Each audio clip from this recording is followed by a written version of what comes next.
నమస్తే. లకడి కపుల్లో ఒక round table సమావేశం జరిగింది. మాల మహానాడు, మాల సంక్షేమ సంఘం ఆధ్వర్యంలో. మాల మహానాడు జాతీయ అధ్యక్షులు మనతో చెన్నయ్య గారు ఉన్నారు. అసలు ఈ రౌండ్ టేబుల్ సమావేశం ఏ ఉద్దేశంతో పెట్టారు? ఏ అంశాలు తీసుకున్నారు ప్రధానంగా మీరు? రౌండ్ టేబుల్ సమావేశం అన్ని సంఘాలు మాల సంఘాలు పెట్టి మాలలకు జరిగిన అన్యాయాన్ని ఏంటంటే చాలా నష్టపోతున్నారు మాలలు. వేసి వర్గీకరణ చేసినాక మాలలకు 5%, మా సోదరులకు 9% చేసినాక 5% ఉంటే 5% కాదు, ఒక జాబ్ కూడా వస్తలేదు. ఆ జాబ్ ఏంటికంటే రోసర్ పాయింట్ పెట్టిండు దాంట్లో. ఆ రోసర్ పాయింట్ అడ్డుపడుతుంది. అందు గురించని దయచేసి మన రేవంత్ రెడ్డి గారు మీరు ఆ రోసర్ పాయింట్ను క్యాబినెట్ మీటింగ్ పెట్టి ఆ రోసర్ పాయింట్ను సవరిస్తే కొంచెం న్యాయం జరుగుతుందని మేము ఈ రౌండ్ టేబుల్ సమావేశంలో చర్చించి అన్ని సంఘాల నాయకులు మాల సంఘాల నాయకులు అందరం కూర్చొని మాట్లాడి రౌండ్ టేబుల్ సమావేశంలో తీర్మానం చేసినాం. ఏంటంటే మామూలు విషయం కాదు, అన్యాయం చాలా ఘోరంగా జరుగుతుంది. అందు గురించనే ఏది మన ఆర్టీసీ పోస్టులు పడితే, ఆర్టీసీ డ్రైవర్ పోస్టులు పడితే మాలలకు 15, ఉపకులాలకు 30, మా సోదరులకు 100 జాబులు పోయినాయి.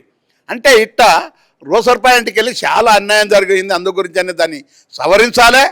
సవరిస్తేనంటే పెద్ద పనేం కాదు.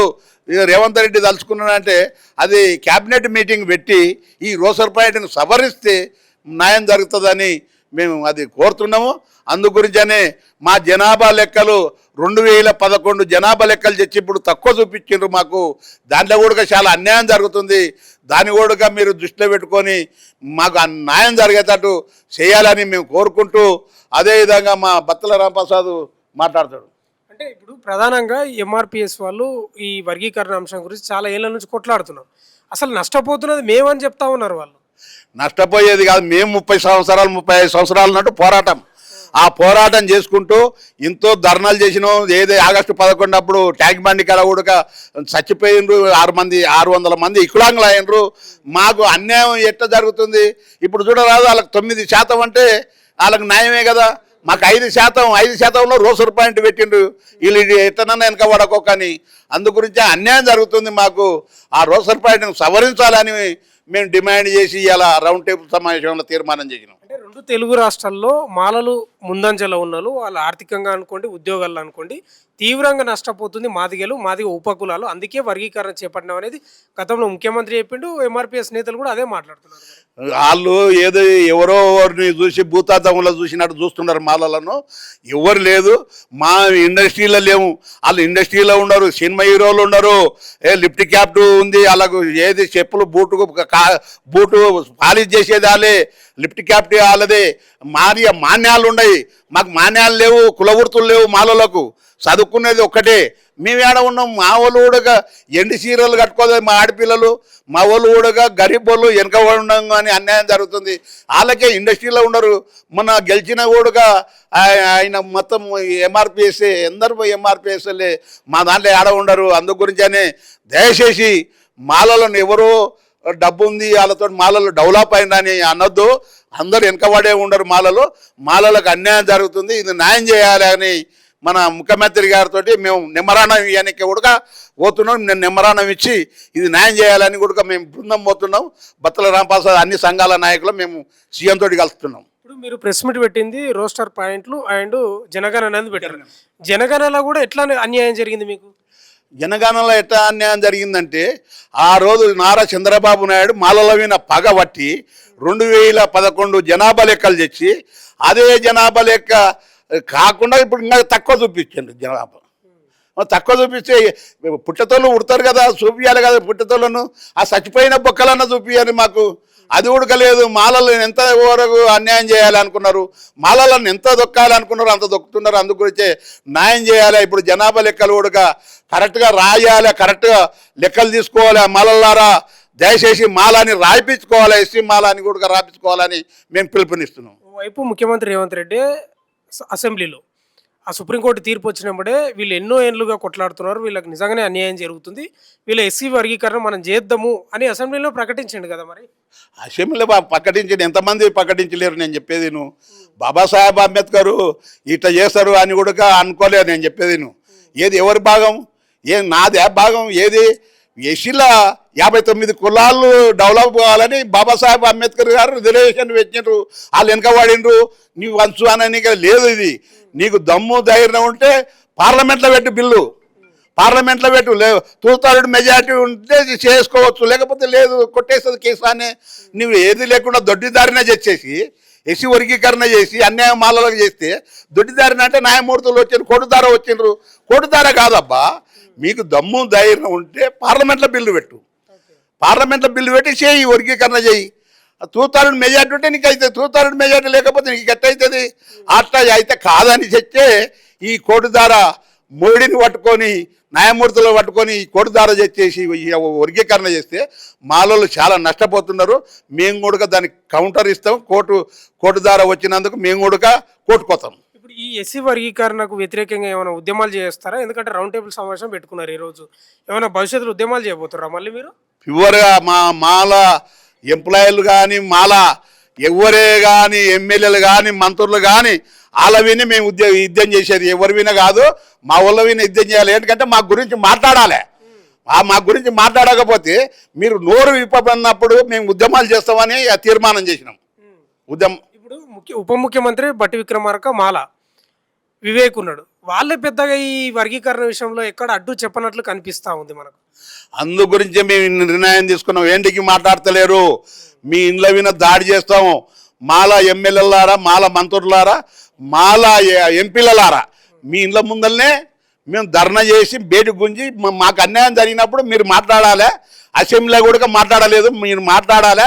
ఇప్పుడు రోసర్ పాయింట్ను కూడా సీఎం తోటికి తీసుకుపోవాలి, మాట్లాడాలని మేము రౌండ్ టేబుల్ సమావేశంలో తీర్మానం చేసినాం. ఇప్పుడు మీ ఈ రౌండ్ టేబుల్ సమావేశం దాదాపు పబ్లిక్లోకి పోతుంది. ఎంఆర్పిఎస్ వాళ్ళు కూడా చూస్తారు, మాదిగ వాళ్ళు. ఎందుకు వీళ్ళకి కడుపు మంట? ఎవరి వాట వాళ్ళకి అంతా పంచుతున్నారు, ఎందుకు కడుపు మంట అనే ప్రశ్న కూడా మీకు రావచ్చు. ఏంటికి మంట అంటే ఏది 5% అంటే రోసర్ పాయింట్ ఉంది. 5% కాదు, ఒక జాబ్ కూడా వస్తలేదు మాలలకు. మళ్ళీ మాలలకు అన్యాయం జరిగిందని అంటున్నారా? మా సోదరులు అంటలేరు. అందు గురించని మేము దాని మీద ఉద్యమాలు చేసి మా వాళ్ళకి న్యాయం జరగాలంటే మా రోసర్ పాయింట్ సవరించాలి. క్యాబినెట్ మీటింగ్ పెట్టి సీఎం గారు మనకు న్యాయం చేసేటట్టు చేయాలని మేము డిమాండ్. ఇప్పుడు మీరు ముఖ్య అధినేతలను, ఈ పరిపాలన చేస్తున్నటువంటి ముఖ్యమంత్రి లేకపోతే ఉప ముఖ్యమంత్రి వాళ్ళని కలిసే అవకాశాలు ఏమైనా ఉన్నాయా మీరు? మేము ఇప్పుడే తీర్మానం చేసినాం. ఉప ముఖ్యమంత్రి ఏది డిప్యూటీ సీఎంని కూడా కలుస్తాం, మా మంత్రిని కూడా కలుస్తాం. మొత్తం మాల ఎమ్మెల్యేలను, మాల ఎంపీలను మొత్తం కూడా కట్టుకొని, లేకపోతే అలా ఇండ్ల మీద ధర్నా చేస్తాం. Okay, thank you. బత్తుల గారు, మీరు ఒక 2 నిమిషాలు ఇటు రండి, కొంచెం ఇక్కడ రండి.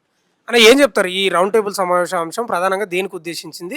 ఈ రోస్టర్ పాయింట్ల వల్ల మీకు ఏ రకంగా నష్టం జరుగుతుంది? ఈరోజు మాల మహానాడు, మాల సంక్షేమ సంఘం సంయుక్తంగా రౌండ్ టేబుల్ సమావేశం నిర్వహించుకోవడం జరిగింది. అందులో ప్రధాన ఎజెండాలు మొదటగా తెలంగాణ రాష్ట్ర ఎస్సీ రిజర్వేషన్ల హేతుబద్ధీకరణ చట్టం 2025 యాక్ట్ 15/2025లో ఏదైతే పెట్టిరో అది మొదలు ఆ చట్టమే మేము తీవ్రంగా వ్యతిరేకిస్తున్నాం. అది రాజ్యాంగ వ్యతిరేకము, అది లీగల్గా మేము ఫైటింగ్ జరుగుతున్నది. దాంతోపాటు ఆ చేసిన చట్టంలో కూడా మాకు 5% ఏదైతే రిజర్వేషన్లు వస్తాయని ప్రకటించారో ఆ 5%లో కూడా కోత పడే విధంగా మాదిగలతో ప్రభుత్వం కుమ్ముక్కై ఆ రోస్టర్ పాయింట్లలో మాకు అన్యాయం చేస్తూ రోస్టర్ పాయింట్లో ప్రకటించడం జరిగింది. అయితే ఎప్పుడు రిజర్వేషన్ల వర్గీకరణ అంశం వస్తుందో ఆ అంశం వచ్చినప్పుడల్లా మొదటి రోస్టర్ పాయింట్ ఏదైతే రోస్టర్ పాయింట్ 2 ఉంటుందో అది మొదటి గ్రూప్ వాళ్ళకు, ఏ గ్రూప్ వాళ్ళకు వస్తుంటే, రెండవ రోస్టర్ పాయింట్ 7 ఏదైతే ఉంటుందో అది రెండో గ్రూప్ వాళ్ళకు, బి గ్రూప్ వాళ్ళకు వస్తుండే. అదేవిధంగా మూడవ గ్రూప్ ఏదైతే మేము మాలలం సి అని ఉండే, ఇప్పుడు గ్రూప్ 3గా వచ్చినాం, వాళ్ళకు వస్తుండే. అంటే 7, 2, 7, 16 ఇది న్యాచురల్గా సామాజిక న్యాయం రావాల్సిందే. కానీ కుట్రపూరితంగా రేవంత్ మాదిగా చేసిన కుట్రలో భాగంగా గ్రూప్ 2 ఏదైతే గ్రూప్ 1 వాళ్ళు ఏదైతే ఉన్నారో వాళ్లకు రోస్టర్ పాయింట్ 2 రావాల్సిందే.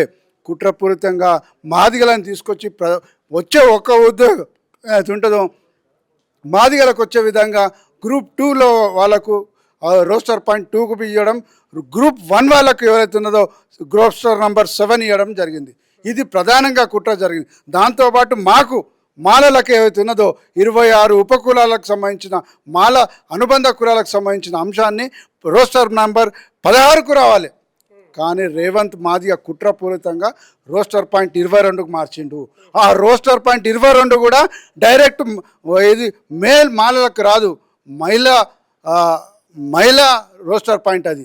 అంటే మహిళ రోస్టర్ పాయింట్ అది. అంటే మెయిన్కు సంబంధించిన రావాల్సిన రోస్టర్ పాయింట్ రాకుండా కుట్ర చేసి మాకు రోస్టర్ పాయింట్ 41 వచ్చే విధంగా చేసిండు. అంటే ఉద్యోగాలలో రోస్టర్ పాయింట్ 41 ఉద్యోగం వస్తే తప్ప మాకు ఉద్యోగం రాని పరిస్థితి.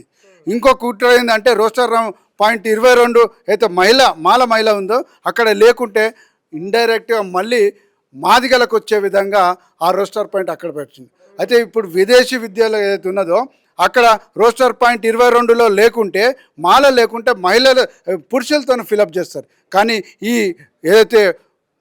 ఏది చట్టం వచ్చిందో ఈ చట్టంలో ఇండైరెక్ట్గా వేరే వాళ్ళకు పోయే విధంగా చేసిండు. అంటే ప్రధానంగా మా డిమాండ్ ఏంటిదంటే అంటే గ్రూప్ 1 గ్రూప్ 2 పోస్టులు ఏవైతే ఉంటాయో ఒక శాఖలో 10 నుంచి 20 మాత్రమే ఉంటాయి. మా రోస్టర్ పాయింట్ 22, ఆ 22 మహిళ ఉంటుంది. ఆ మహిళలు లేకుంటే మళ్ళీ మాదిగలకు పోయే కుట్ర జరుగుతుంది కాబట్టి, అన్యాయం జరుగుతుంది కాబట్టి ఆ రోస్టర్ పాయింట్ను మేము 22 నుంచి 16కు మార్చాలని డిమాండ్ మొదటి చేస్తున్నాం. విచిత్రం ఏంటిదంటే ఇది రోస్టర్ పాయింట్లో మాలలకు అన్యాయం జరుగుతుందని ముఖ్యమంత్రి ఒప్పుకున్నాడు మొన్న. మళ్ళీ సంక్షేమ మంత్రి ఏవైతే షెడ్యూల్ కులాల అభివృద్ధి శాఖ మంత్రి మాదిగ సామాజిక వర్గానికి చెందిన అడ్లూరి లక్ష్మణ్ ఒప్పుకున్నాడు, మేము మీటింగ్ పెట్టి దాన్ని సవరిస్తామని. ఇంకా దారుణం ఏంటిదంటే వర్గీకరణ జరగాలని ఉద్యమం చేసిన ఎంఆర్పిఎస్ కూడా మాలలకు రోస్టర్ పాయింట్లో అన్యాయం జరుగుతుందని ప్రకటించారు. ఎంఆర్పిఎస్ వాళ్ళు చెప్పారు, ముఖ్యమంత్రి చెప్పిండు, కన్సల్ట్ మినిస్టర్ చెప్పిండు, మాల సంఘాలుగా మేము ప్రొవైడ్ చేస్తున్నాం, అందరం చెప్తున్నాం మాలలకు అన్యాయం జరుగుతుంది రోజు. మరి ఇంతవరకు ఎందుకు సవరణ చేయాలి? అందరు బాపనోళ్ళు అయితే గుడ్డి రేట్లు పెరుగుతున్నాయి ఎందుకు? అంటే ముఖ్యమంత్రి మాకేమో మాలలకు అన్యాయం జరుగుతుంది అంటాడు, మంత్రి జరుగుతుంది అంటాడు, కానీ సవరణ చేయకుండా కుట్రపూరితంగా మాకు అన్యాయం చేస్తారు. కాబట్టి దాన్ని ఎండగట్టడానికి ఈరోజు ఈ రౌండ్ టేబుల్ సమావేశం నిర్వహించినాం. ఈ రేవంత్ మాదిగా నీ వైఖరిని మార్చుకోవాలని మేము డిమాండ్ చేస్తున్నాం. వెంటనే నువ్వే చెప్పినావు కదా మాలకు అన్యాయం జరిగిందని. రేవంత్ మాదిగానే కాదు, రేవంత్ మాల కూడా అని చెప్తా ఉన్నాడు. లేదు 200% కాదు. ఎందుకంటే రెండవ మా అంశానికి వస్తే కులగణన సర్వే అవుతుంది. కుల సర్వే ఏదైతే చేసిండో కుల సర్వేలలో ఒక కులము 4.5 లక్షలు పెరుగుతుంది మాదిగా. ఒక కులం మాల, నువ్వు రేవంత్ మాల అంటున్నావు కదా, రేవంత్ మాలకి నేను ప్రశ్నిస్తున్నా, ఒక మాలగా 55,889 మంది మాలల జనాభా ఎట్లా తగ్గుతుంది? రేవంత్ మాదిగానేమో 4.5 లక్షలు పెరుగుతారు, రేవంత్ మాలలుగా 55,889 జనాభా ఎట్లా తగ్గుతుంది? ఇదే కదా కుట్ర. ఈ విధంగా మా మీద కుట్ర ఇప్పుడు రిజర్వేషన్ల వర్గీకరణ చేసి అన్యాయం చేసినాం, అందులో రోస్టర్ పాయింట్లో మరొక అన్యాయం చేసినాం. ఇప్పుడు కులాలు అసలు మాలలే లేనని కుట్రపూరితంగా 55,000 మందిని తగ్గించేసి నువ్వు ఏ విధంగా ప్రకటన చేస్తావు? ఆయన 100% మాలా జాతి ద్రోహి రేవంత్ రెడ్డికి. ఆయన రేవంత్ రెడ్డి కూడా కాదు, ఆయన రేవంత్ మాదిగానని మేము ఈ సభాముఖంగా తెలియదు. ఎంఆర్పిఎస్ నేతలు ముఖ్యంగా మందకృష్ణ మాదిగ చాలా ఏళ్ళ నుంచి పోరాడుతున్నారు. అసలు రిజర్వేషన్లు అందకుండా అసలు చదువుకు దూరం ఉండి అసలు వాళ్ళు ఉన్నారా లేదా భూమి దాన్ని గుర్తించలేని వాళ్ళు చాలా మంది ఉన్నారు మాదిగ ఉపకులాల్లో. అందుకోసం నేను పోరాడినా అని ఆయన చెప్తా ఉన్నాడు కదా. ఒకటి నేను చెప్పేది కాదు, బత్తుల రాంప్రసాద్ మాట్లాడితే పేపర్ మీద ఆన్ పేపర్లో గవర్నమెంట్ రికార్డ్ ప్రకారమే చెప్తున్నా. మొన్న షమీమ్ అఖ్తర్ ఏకసభ్య కమిషన్ వేసారు. ఏకసభ్య కమిషన్లో 94,000 ఎస్సీ ఉద్యోగులు ఉన్నారని ప్రకటించారు రాష్ట్ర ప్రభుత్వంలో. ఆ 94,000 ఉద్యోగాలలో 46,000 మంది మాదిగలే ఉన్నారు, 32,000 మంది మాలలు ఉన్నారు. మరి ఎవరున్నారు చెప్పండి, మీరు చెప్పండి. ఇప్పుడు 46,000 మంది మాదిగ ఉద్యోగులు ఎక్కువనా, 32,000 మంది మాల ఉద్యోగులు ఎక్కువనా? ఏ విధంగా అవుతారు? ఉన్న 94,000 ఎస్సీ ఉద్యోగాలలో అత్యధికంగా ఉన్నది ఎవరు? ఆ విధంగా 3 ఎకరాల భూమి తీసుకోండి, ఎస్సీ కార్పొరేషన్ తీసుకోండి, దళిత బంధు తీసుకోండి, మీరు ఏ స్కీమ్ తీసుకోరే నేను 100% ప్రూవ్ చేస్తా. ఏ స్కీమ్ తీసుకున్నా, ఏ ఉద్యోగం తీసుకున్నా, అన్ని ఉద్యోగాల్లో మాకంటే చాలా అధిక శాతంలో వాళ్ళు ముందు వరుసలో ఉన్నారు. మేము ఎడదినమా దోష దినం తమాషాలు అవుతున్నాయా? తప్పుడు తడకలు నీకు ఇష్టం ఉన్న రీతిలో ప్రచారాలు చేసుకొని తప్పుడు ఫిగర్లు పెట్టి మాకు అన్యాయం చేయడం కాకుండా ఈరోజు కులగణలో కూడా మాకు అన్యాయం చేస్తావా? ఇది ఎక్కడ పోతున్నది? ఇది కేవలము కొంతమంది మాల ప్రజాప్రతినిధులను దృష్టిలో పెట్టుకొని మొత్తం జాతిని అన్యాయం చేసే కుట్రలో భాగమే ఇదంతా జరుగుతున్నది. ఇది రేవంత్ రెడ్డి ఆడుతున్న నాటకంలో ఇది ప్రధానంగా కనిపిస్తుంది. కాబట్టి ఇకనైనా నువ్వు మొత్తం తెలంగాణ రాష్ట్రానికి ముఖ్యమంత్రి, కేవలం మాదిగ సమాజానికి ముఖ్యమంత్రి కావాలని నువ్వు గుర్తుంచుకోవాలని మేము ప్రశ్నిస్తున్నాం. అంటే ఇప్పుడు మీరు ఎస్సీ వర్గీకరణ పూర్తి స్థాయిలో వ్యతిరేకించడము, ఉద్యమం కూడా చేయబోతున్నారా ఏంది మరి? 100% చేస్తాం. ఇప్పుడు లీగల్గా వర్గీకరణ చట్టం రాజ్యాంగ వ్యతిరేకము, ఈవెన్ సుప్రీంకోర్టు తీర్పు కూడా వ్యతిరేకం. ఎందుకు నేను చెప్తున్నానంటే సుప్రీంకోర్టు తీర్పు ఇచ్చిన 565 పేజీల్లో ఎక్కడగా కులం, ఏ కుల సామాజిక వర్గం ఎక్కువ జనాభా ఉంటుందో వాళ్ళకి ఎక్కువ ఇవ్వాలని ఎక్కడ లేదు. వాళ్ళు చెప్పింది ఏంటంటే ప్రజెంట్ ఇంపీరికల్ డేటా కలెక్ట్ చేసి ఇంకా రిజర్వేషన్ల రుచిని చూడని కులాలను గుర్తించి వాళ్ళకు ప్రాధాన్యత ఇవ్వమన్నది సుప్రీంకోర్టు ప్రధాన సూచన. కానీ ఇక్కడ చేసిన రాష్ట్ర ప్రభుత్వం ఏం చేసింది? ఇంపీరికల్ డేటా, ప్రజెంట్ ఇంపీరికల్ డేటా అంటే ఏంటిది? రాష్ట్ర ప్రభుత్వ ఉద్యోగులు, కేంద్ర ప్రభుత్వ ఉద్యోగులు, బ్యాంకింగ్ సెక్టర్లో ఉద్యోగులు, తర్వాత ఎస్సీ ఎంటర్‌ప్రెన్యూర్స్ను మొత్తం డేటా కలెక్ట్ చేయాలి. కానీ ఇక్కడ రాష్ట్ర ప్రభుత్వం షమీమ్ అఖ్తర్ ఏం చేసిందా? కేవలం రాష్ట్ర ప్రభుత్వంలో ఉన్న 94,000 ఎస్సీ ఉద్యోగులను ఇంపీరికల్ డేటాని తప్పుడు సమాచారం ఇచ్చేసి ఈరోజు వర్గీకరణ చేశారు. సుప్రీంకోర్టు గైడ్లైన్స్ కూడా వ్యతిరేకమే కదా. సుప్రీంకోర్టు చెప్పింది ఒకటైతే ఇక్కడ చేసింది. ఇది లీగల్గా మేము ఫైట్ చేస్తున్నాం. కానీ రోస్టర్ పాయింట్ల ద్వారా మాకు అన్యాయం ఏదైతే చేసిరో దాన్ని కూడా ఇమ్మీడియట్గా సవరణ చేయాలని. ఇంకోటి నేను ఏం చెప్తున్నానంటే ముఖ్యమంత్రి మాకు పాజిటివ్ ఉన్నదని చెప్తున్నాడు, అడ్లూరి లక్ష్మణ్ గారు పాజిటివ్ ఉన్నారు. ఎందుకు? మీరు చేసిన చట్టంలో యాక్ట్ 15 ఆఫ్ 2025లో క్లియర్గా ఉంది. సెక్షన్ 7 ఏం చెప్తున్నదంటే మీరు ఈ చట్టం అమలు చేసే సందర్భంలో లేదా రోస్టర్ పాయింట్ అమలులో ఏమైనా ఇబ్బందులై అన్యాయం అనిపిస్తే ఒక మామూలు జీవో ద్వారా ఈ సవరణ చేసి అది అమలు చేసుకోవచ్చు అన్నారు. మరి ఆ చట్టంలో పొందుపరిచిందే మేము డిమాండ్ చేస్తున్నాం కదా, మరి ఎందుకు చేస్తలేడు? అది మేము ప్రశ్నిస్తున్నాం. ఇమీడియట్గా మేము ఇప్పుడు అడ్లూరి లక్ష్మణ్ గారికి కలుస్తున్నాము, ముఖ్యమంత్రి కూడా కలుస్తున్నాము. వెంటగా మేము కలిసిన తర్వాత 48 గంటల్లో ఒక జీవో తీయడమే కదా, దీంట్లో ఏం చేయాల్సింది లేదు. అంటే ప్రధానంగా వాళ్ళని కలిసి మీరు ఏం డిమాండ్ చేస్తారు? ఇదే రోస్టర్ పాయింట్ మాకు 22కి ఇవ్వడం వల్ల మాకు అన్యాయం జరుగుతుంది. దీన్ని ఇమీడియట్గా 16కు మార్చాలని డిమాండ్ చేస్తున్నాము. అది చట్టంలో మీరు పొందుపరిచారు. ఏమైనా ఇబ్బందులు ఉంటే సవరణ చేసుకోవచ్చు అని చెప్పారు. కాబట్టి దాన్ని ఆసరాగా చేసుకొని ఆ సెక్షన్ను వాడుకొని మీరు ఇమీడియట్గా జీవో తీసేసి మాకు న్యాయం చేయాలి. లేకుంటే తప్పకుండా ఇప్పుడు రాష్ట్ర వ్యాప్త ఆందోళనకు కూడా మేము ముందు పోతామని తెలియజేస్తున్నాం. ఓకే, ఇది లక్డీ కపుల్లో జరిగినటువంటి రౌండ్ టేబుల్ సమావేశం ఉద్దేశం, అంశం ఇది. ఈ రోస్టల్ పాయింట్లు 22 నుంచి 16కు తగ్గించాలని వాళ్ళ డిమాండ్. 22 వల్ల చాలా నష్టపోతున్నాం అనేది ప్రధానంగా వాళ్ళు చెప్తా ఉన్నారు. ఖచ్చితంగా ఉద్యమం చేస్తాం, దీని గురించి ఎండగడతాం, కలిసే వాళ్ళను కూడా మంత్రులను కలుస్తామని చెప్తా ఉన్నారు. చూద్దాం ఏం జరుగుతుందో. ఓవైపు ఎంఆర్పిఎస్ నేతలేమో వాళ్ళు ఎంఆర్పిఎస్ ఉద్యమం చేసి మాకు అన్యాయం జరుగుతుందని మేము చేసినాం, వర్గీకరణ అంశమే అదే అని వాళ్ళు చెప్తా ఉన్నారు. కానీ రోస్టర్ పాయింట్లు 22 వల్ల వీళ్ళకి తీవ్ర అన్యాయం జరుగుతుంది. మాల మహానాడుకు సంబంధించిన నాయకులు తీవ్రంగా వ్యతిరేకిస్తున్నాడు. రేవంత్ మాల కాదు మాదిగా అని చెప్తా ఉన్నారు. చూస్తూనే ఉండండి మన తొలి వెలుగు.